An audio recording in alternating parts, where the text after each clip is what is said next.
de sonhos e expectativas tinha sido inesperadamente interrompida pela morte em um acidente de trânsito.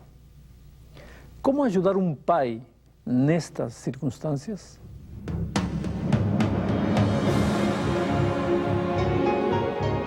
Ele permaneceu através dos tempos. O livro de Deus, a Bíblia. Indispensável em nosso mundo complexo. Está escrito, transmitindo esperança ao redor do mundo. Apresentado por Alejandro Bulhon. Hoje, para onde vão os que morrem?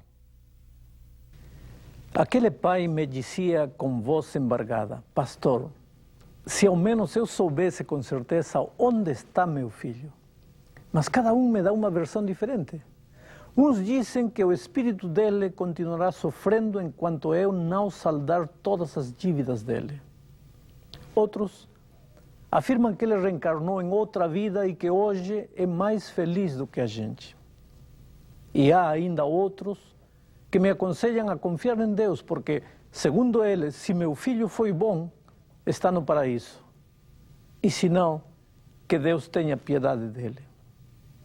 Depois disso tudo, continua falando o homem, eu já não sei mais o que fazer, nem o que pensar. Por favor, me ajude. Sabe, meu amigo, o clamor deste pai é o clamor desesperado do ser humano de todos os tempos. Para onde vão as pessoas quando morrem? O que acontece com elas? Existe vida após a morte? Podemos afirmar com a Bíblia que existe reencarnação ou diálogo com os espíritos dos mortos?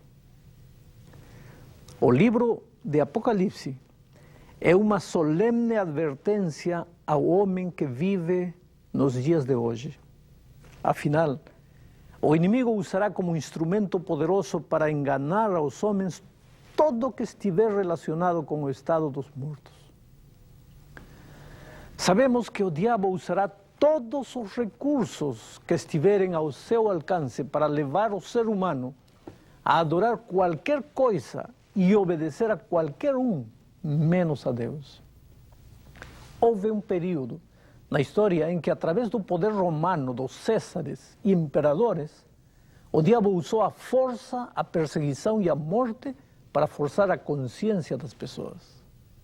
Mais tarde, ele usou o poder religioso para deturpar a palavra de Deus e perseguir os hereges, entre aspas, cuja única heresia era adorar ao verdadeiro Deus e obedecer a sua palavra. Posteriormente, na época da França ateia, o inimigo usou o racionalismo para negar completamente a existência de Deus e queimar a Bíblia em praça pública. Apesar disso, sempre houve um povo que guardava os mandamentos de Deus e perseverava no testemunho de Jesus. Mas o inimigo não se dá por vencido. Em nossos dias, já não persegue, já não queima Bíblias. Até o ateísmo está quase obsoleto. Mas o diabo continua agindo para alcançar seus objetivos. Como? Muito simples. Despersonalizou a Deus. Deus deixou de ser uma pessoa e passou a ser uma simples energia. Essa energia pode estar em todo lugar e em todas as coisas. Além disso, o inimigo eternizou, entre aspas, a vida, fazendo crer que a vida do ser humano não tem fim, que a vida neste mundo é apenas uma passagem para outras vidas. Veja, eu acredito que se você quiser informações com relação ao que acontece quando o homem morre, você tem o direito e o dever de procurar todas as fontes que estiverem disponíveis. Agora, uma dessas fontes necessariamente terá que ser a Bíblia, considerada pelos cristãos como a palavra de Deus. O que é que Deus diz com relação a este assunto? para entender aonde vão os mortos quando morrem, é preciso saber primeiro como é que o ser humano foi criado. Veja o que a Bíblia afirma em Gênesis capítulo 2, versículo 7. Então formou o Senhor Deus ao homem do pó da terra e lhe soprou nas narinas o fôlego de vida, e o homem passou a ser alma vivente. Uma alma vivente, entre aspas, no sentido bíblico, é uma pessoa viva. Você e eu somos almas viventes. Alma, no sentido bíblico, nunca é um espírito desencarnado. Quando dizemos que no estádio havia 100.000 almas assistindo ao jogo, estamos nos referindo a 100.000 pessoas vivas. Este é o uso que a Bíblia faz da palavra alma. Bom, pela declaração bíblica, você percebe que o ser humano começou a viver no momento em que o pó da terra juntou-se ao fôlego, o sopro da vida. Pó da terra é pó da terra, não é ser humano. O pó da terra não pensa, nem tem fome, nem sede, nem sente frio ou calor. Pó é simplesmente pó. Não passa de pó. Por outro lado, o sopro de vida é apenas sopro. O sopro em si também não pensa, nem sente, nem é um ser humano. Mas a Bíblia declara que quando o pó da terra juntou-se com o fôlego de vida, então sim surgiu o ser humano vivo. Mas agora vem a pergunta: o que acontece quando o homem morre? A Bíblia responde em Eclesiastes capítulo 12, versículo 7, o seguinte: e o pó volte à terra como era, e o espírito volte a Deus que o deu. Segundo esta declaração, no momento em que o homem morre, acontece o inverso do que aconteceu quando ele foi criado. Na criação, Deus soprou nas narinas do homem feito de pó da terra o fôlego de vida. E aí o homem viveu. Ao morrer, Deus recolhe o seu fôlego de vida, que a Bíblia chama de espírito, e o corpo, feito de pó, é enterrado. Com o tempo entra em decomposição, apodrece e finalmente seca e vira pó. E o que acontece com o espírito? Bom, para responder essa pergunta, primeiro teríamos que ter bem claro que quando Deus deu o fôlego de vida ao ser humano, não lhe deu um fôlego pensante. A palavra hebraica usada para espírito é ruach, que quer dizer exatamente isso, sopro e nada mais. Já em grego, que é a outra língua bíblica, a palavra usada é pneuma, de onde vem a nossa palavra pneu, e que também quer dizer somente isso, ar, sopro, fôlego e nada mais. O ser humano pensante e vivo só apareceu quando o pó e o sopro divinos se juntaram. É como a luz elétrica. A energia que vem pelo fio não é luz. A lâmpada também não é luz. Mas quando a energia se junta com a lâmpada, então aparece a luz elétrica. E o que acontece quando a luz se apaga? A lâmpada está ali. A energia também. Mas quando através de uma chave separamos ambas, então a luz desaparece. Isto nos ajuda a entender que não existe espírito vivo e pensante depois que o homem morre.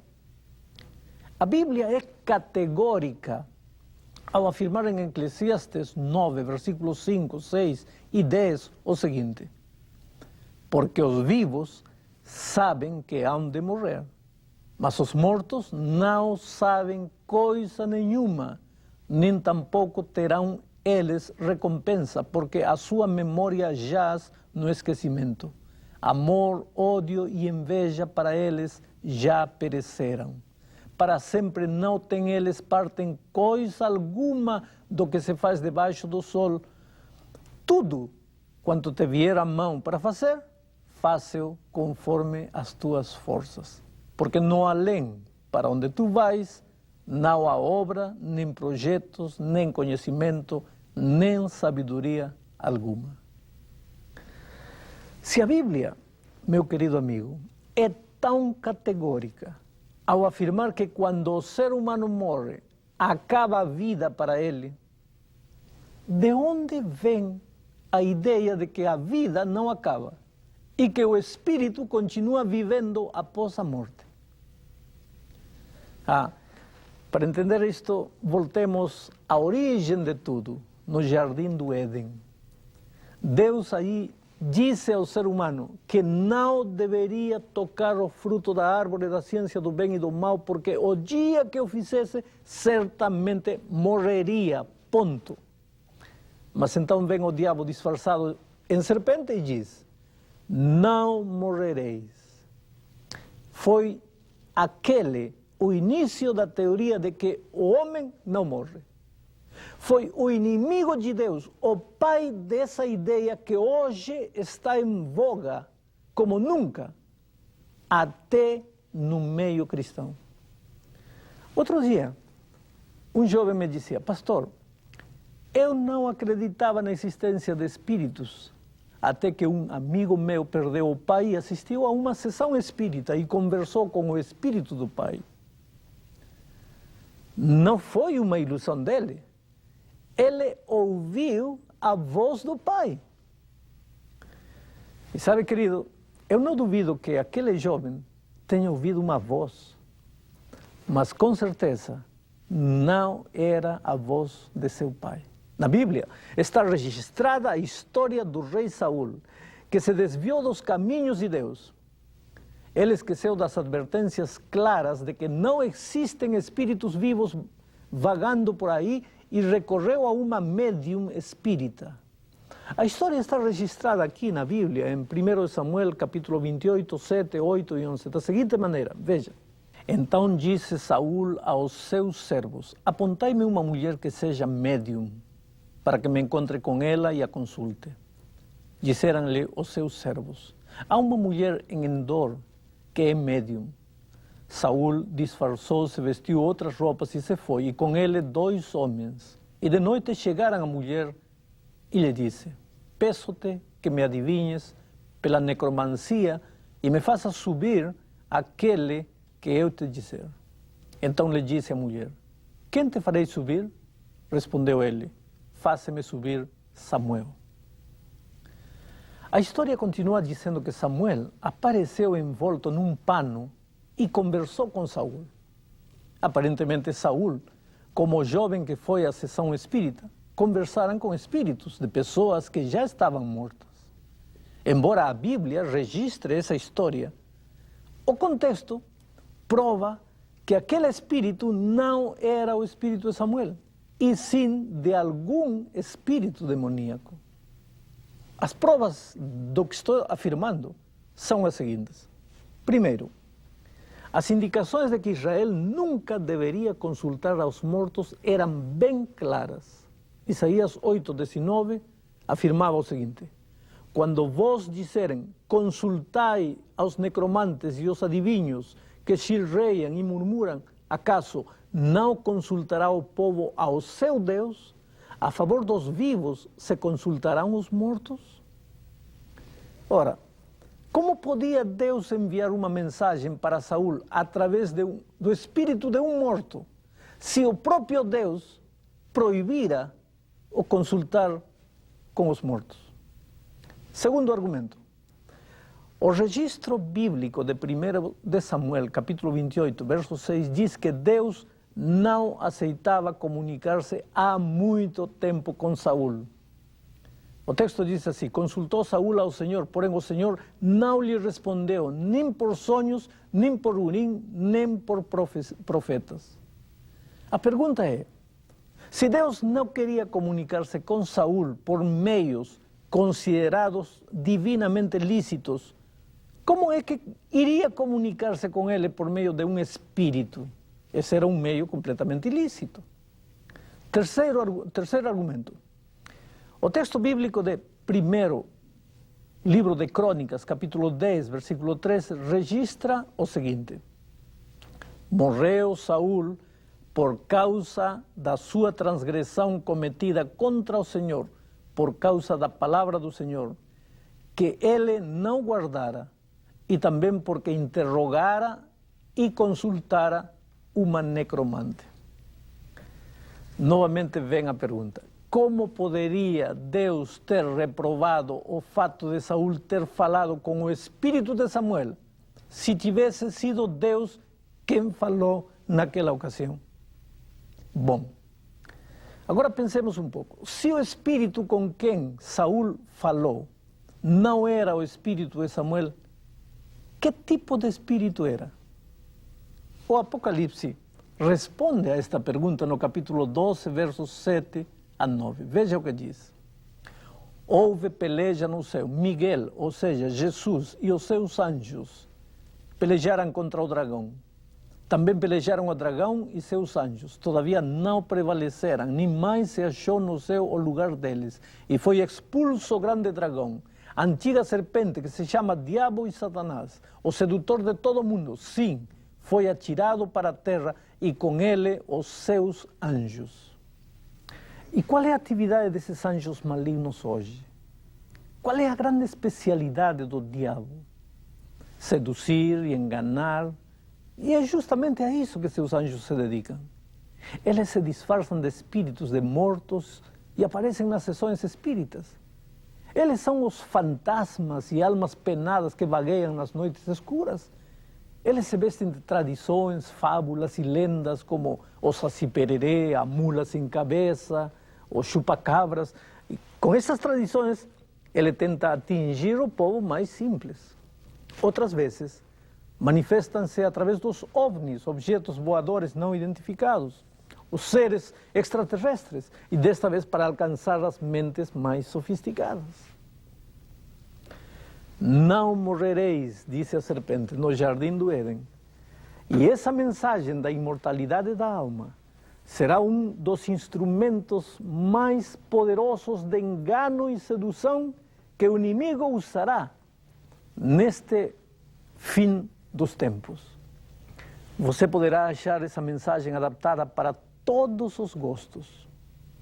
Pessoas simples participarão das sessões de baixo espiritismo, como a macumba e o candomblé. Pessoas mais cultas buscarão sessões espíritas tradicionais ou tratamentos de regressão, tentando descobrir espíritos de mortos ou vidas passadas.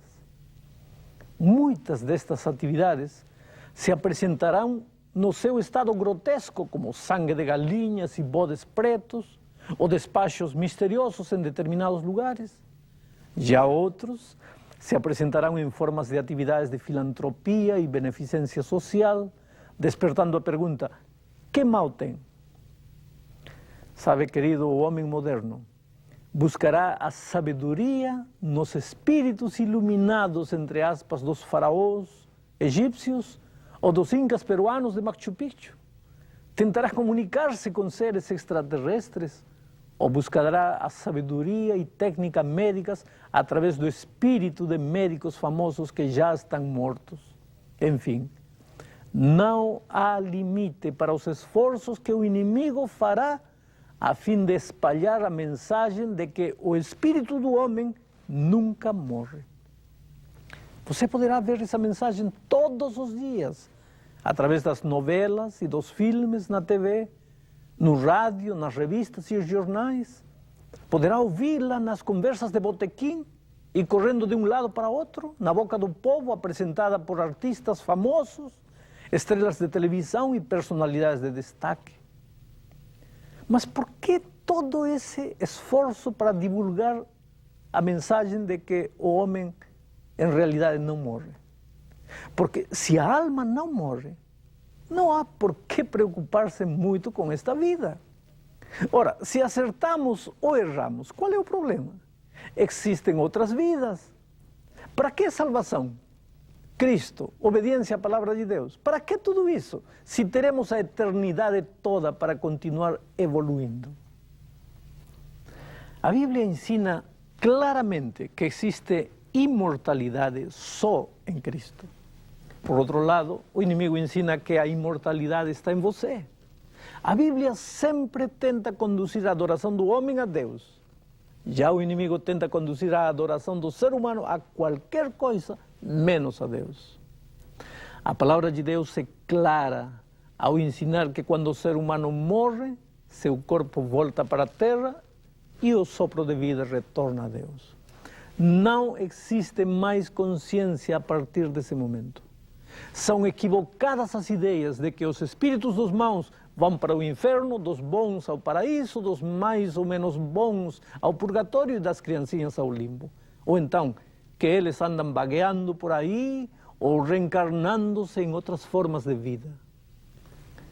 Mas existem pessoas sinceras que com a Bíblia na mão não conseguem enxergar esta verdade. Uma verdade contundente. Encontramos, por exemplo, a parábola do rico e Lázaro em Lucas capítulo 16, versos 19 a 24. A leitura literal da parábola diz assim: Ora, havia certo homem rico que se vestia de púrpura e de linho finíssimo e que todos os dias se regalava esplendidamente. Havia também certo mendigo chamado Lázaro, coberto de chagas, que jazia à porta daquele e desejava alimentar-se das migalhas que caíam da mesa do rico, e até os cães vinham lamber-lhe as úlceras. Aconteceu morrer o mendigo e ser levado pelos anjos para o seio de Abraão. Morreu também o rico e foi sepultado. No inferno, estando em tormento, levantou os olhos e viu ao longe a Lázaro, Abraão e Lázaro, no seu seio.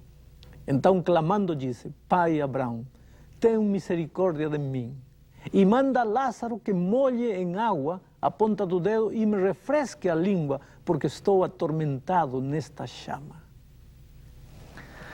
A parábola continua, e muitas pessoas acham que essa parábola é uma prova bíblica de que quando o homem morre, o espírito continua vivendo. Agora, convém ter em conta alguns assuntos para considerar a validade desta parábola. Primeiro, este relato é uma parábola e as parábolas usavam o que o povo creia, fosse certo ou errado, como base para ensinar uma lição espiritual. Uma parábola nunca poderia ensinar uma doutrina. Segundo, o quadro que esta parábola pinta não é literal. É um quadro completamente irreal. Você terá dificuldade para responder-se, por exemplo, as seguintes perguntas.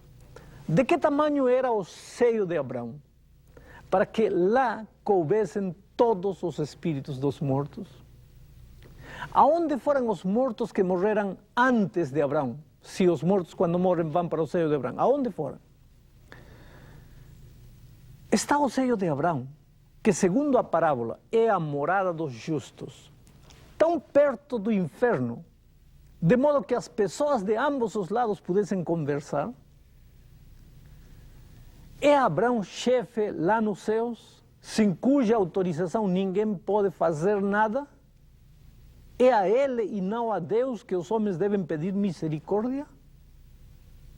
Ah, querido, você pode ver, a parábola do rico e Lázaro não pode ser considerada uma prova bíblica de que os espíritos dos mortos sofrem no inferno ou desfrutam no paraíso.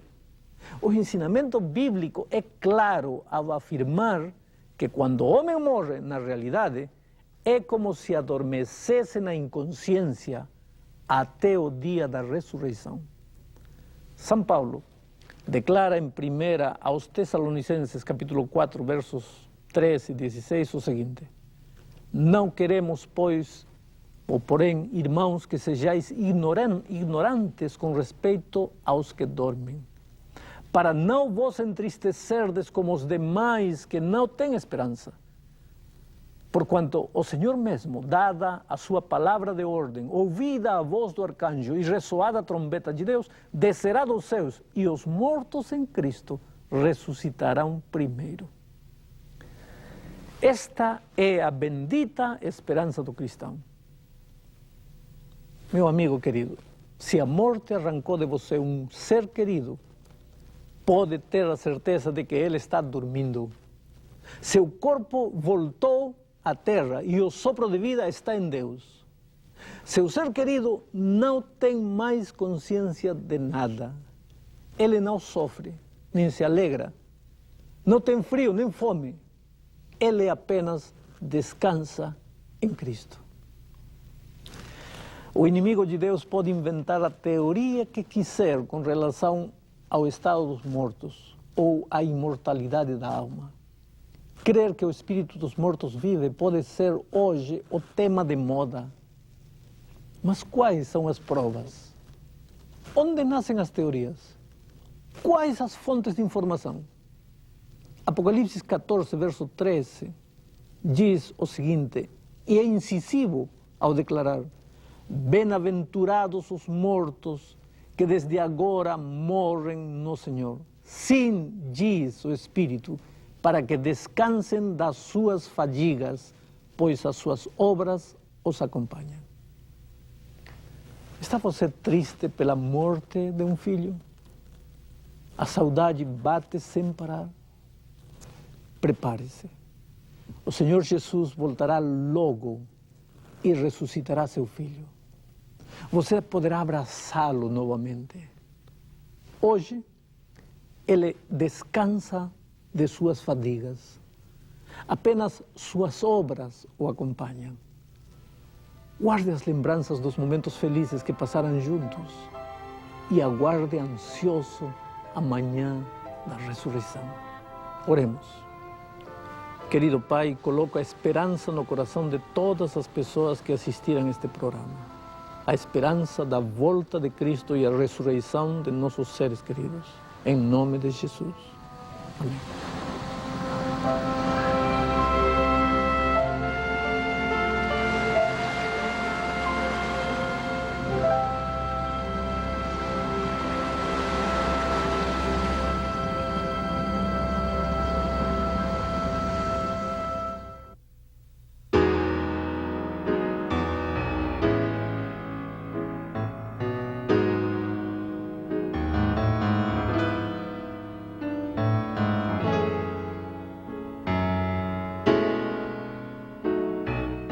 Vem, Senhor, vem usar o meu fervor, vem viver no meu labor, vem morar no meu viver. Vem, Senhor, para que eu possa ajudar meu irmão a encontrar um caminho para ti. Oh, vem, Senhor, eu sem ti não sou ninguém, mas eu quero ser alguém para o meu irmão. Vem, Senhor, eu preciso encontrar o caminho do serviço, a vereda da humildade.